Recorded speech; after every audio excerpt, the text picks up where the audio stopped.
our pace of living leaves us little time for leisure. Our program will give you a chance to experience the fascinating world of traveling, extreme adventures, hunting and fishing. Each week we will take you to the most beautiful places of Kazakhstan.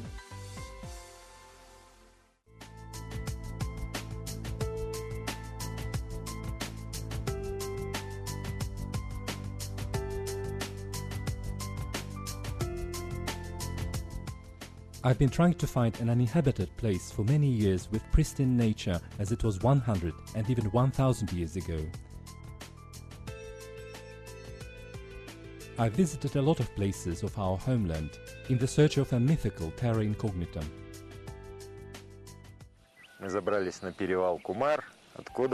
We've climbed up the Kumar pass and saw a wonderful panoramic view. After asking a lot of questions, we found out that the territory that lies behind the Saryzhaz river is difficult to access and nobody carries out any anthropogenic activities there.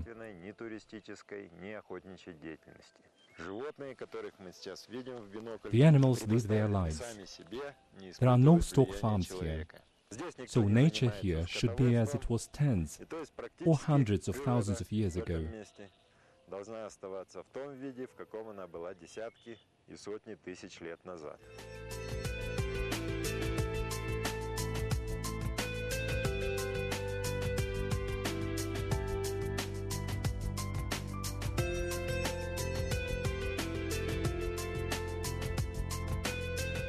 Sometimes you think this is it, the place that hasn't had any human stepping on its ground, without any traces of civilization, and suddenly you find an empty can or signs of a shepherd's encampment.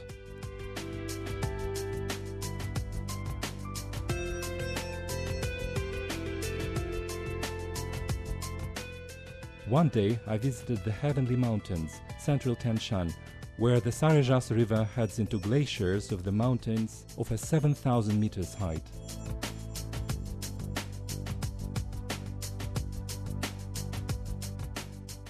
Hundreds of confluent streams are filling it, and after a 150-kilometer loop, the river becomes wild and turbulent, dividing the granite rocks of Koksha 2, the highest ridge of central Tian Shan, by half.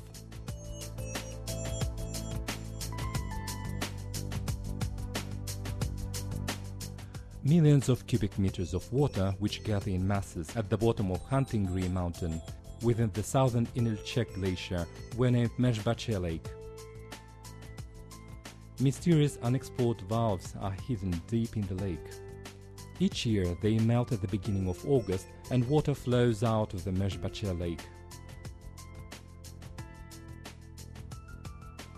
Once a crass truck was crossing one of the small Saryzhaz's confluent streams early in August and was flushed away by the lake, and no traces or remains were found ever since. The lake has no clearly defined coastline, so it is quite difficult to get really close. It looks like a chaotic jam of cracks, ice rivers and grottos. We looked inside the glacier in order to see how it looks like it's set.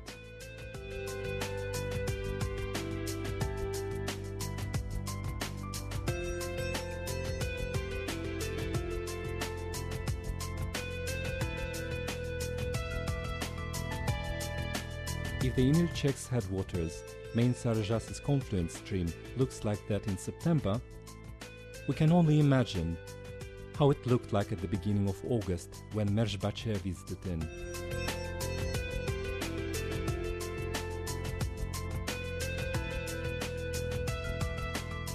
The river passes a narrow canyon for 20 kilometers before reaching the same name Inilchek settlement, comes out of it behind the Tian Shan in submontane desert in China and flows into another river, quiet one, the Tarim.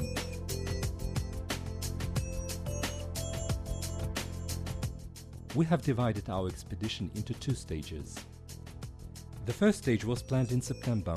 In order to save some money, we combined it with Maltaglun's hunting expedition. The aim was to prepare for the winter stage, explore the right bank of the Saryzhaz and get a large cotton canvas tent and a chauffeur, as well as a Vauxhall two-seat Baidarka up the mountains. However, After reading some reports and watching documentaries, I understood that Voksa is not suitable for the Saryzhaz. The second stage was planned in late autumn, but running ahead of the story, I should tell that, in fact, we accomplished it in January.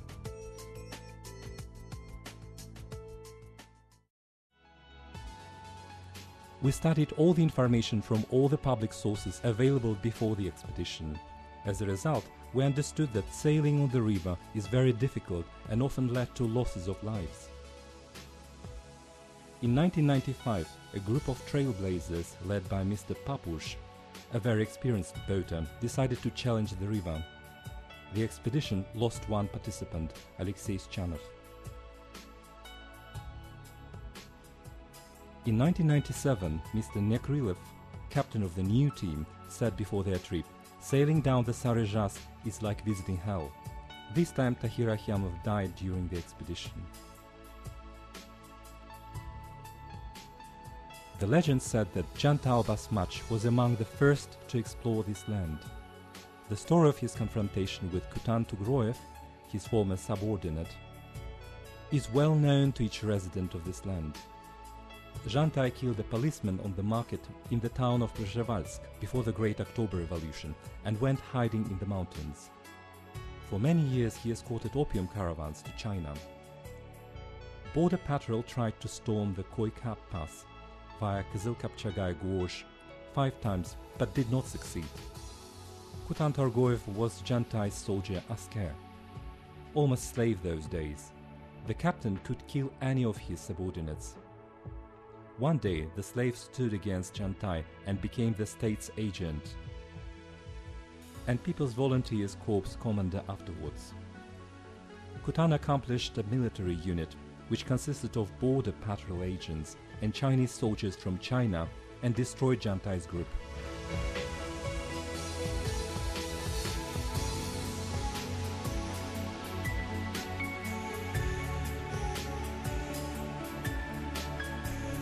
Groups of mountain tourists rarely traveled from southern Inilchek or Kayunde Gorge to the lower searches of the Saryzhaz River. This difficult, 2-week route of 1B category was not very popular due to its difficulty for commercial tourists and bringing no dividends to the sportsmen. Geologists have carried out some works in the lower reaches of the Saryzhaz, and Hydrological and Weather Service of the USSR had its gorging station at Jamantal mountain area. At the beginning of the 90s, this one was liquidated. Also, the camp for foreign hunters was organized on the territory during this period. However, at the beginning of the year 2000, the camp was abandoned due to huge overhead costs associated with staying there. We found plastic casks with Maldive rice and buckwheat in the broken tents.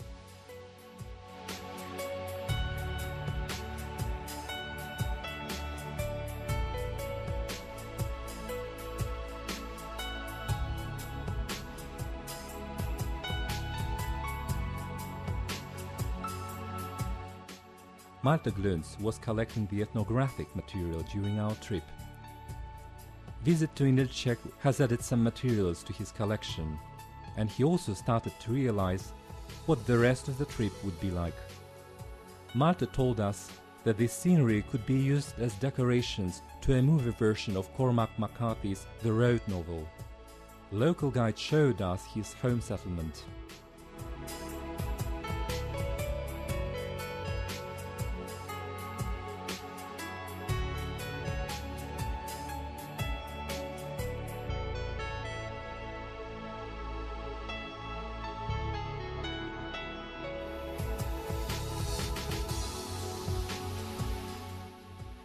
Next day we set up a camp near Kumar Pass. We planned to climb up next morning, but it started snowing in the evening. We spent night in the tents and prepared comfortable place for Malte with camp bed and a heater.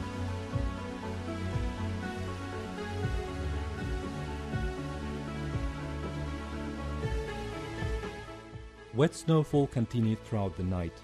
I had to come out and remove excess snow from the tent's rooftop several times.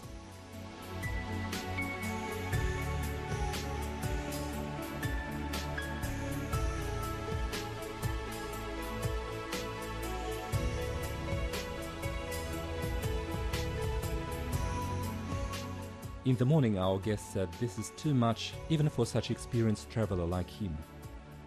Malto decided not to climb up the pass and suggested to go hunting near the camp.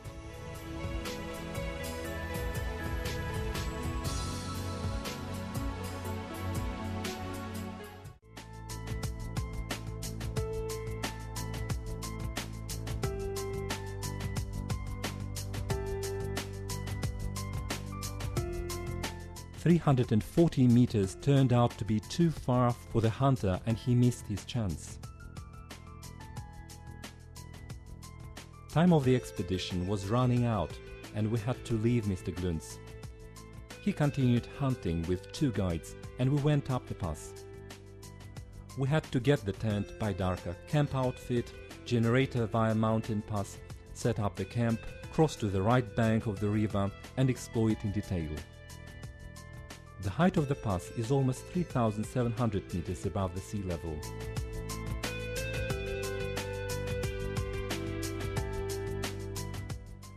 The next day the sun was shining and we took away most of our clothes. We went down to the Saryzhaz Valley, hobbled horses and assembled by darka. This kind of boat is not suitable for rafting down the river of 6th difficulty category, but you can use it to cross the river and sail a couple of kilometers down its quiet parts. It was quite hard to moor and climb up the levee. The shores were very steep. We found good levee near Rope, crossing organized by geologists half a century ago.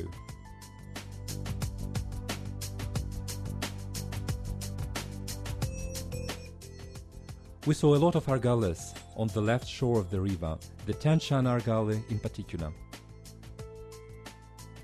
Its population amounts to 2,500 animals. Tianshan argales migrate between Kazakhstan and Kyrgyzstan in the region of the Khan-Tengri Peak. Its hunting is prohibited in both countries. After crossing the river, we got into Zhetoyguz district of Kyrgyzstan. Here Marco Polo's ship, Ovisamon Polii, dwell on and its hunting is allowed. Our first meeting within the argali happened within 2 hours after our arrival to the right bank of the river. Sheep were looking at us with curiosity. We found a suitable place for our camp in the forest on the stream bank. We had enough water and firewood. This camp was supposed to be here till winter. We got short of bread and learned how to make flatbread. Vasily, my companion, collected almost 20 horns of dead ibexes. We guessed that there was epizootic ichorine disease 1 or 2 years ago.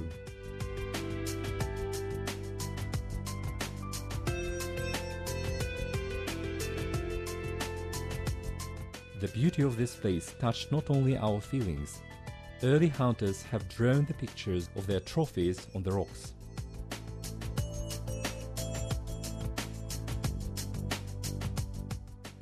Vokse is a great baidaka.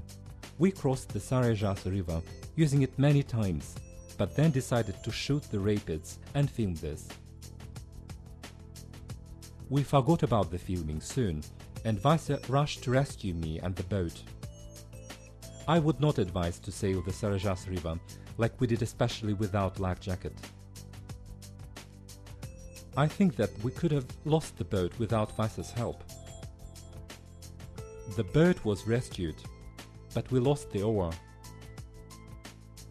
Later, in the pile of the sunken timber, we found pack of plank, with several rusty nails, and made a kind of oar from it. We paddled to the left bank, and that is how autumn part of our expedition has finished. We were very disappointed and did not want to film anything that day. Next time, we came back to this place in 4 months.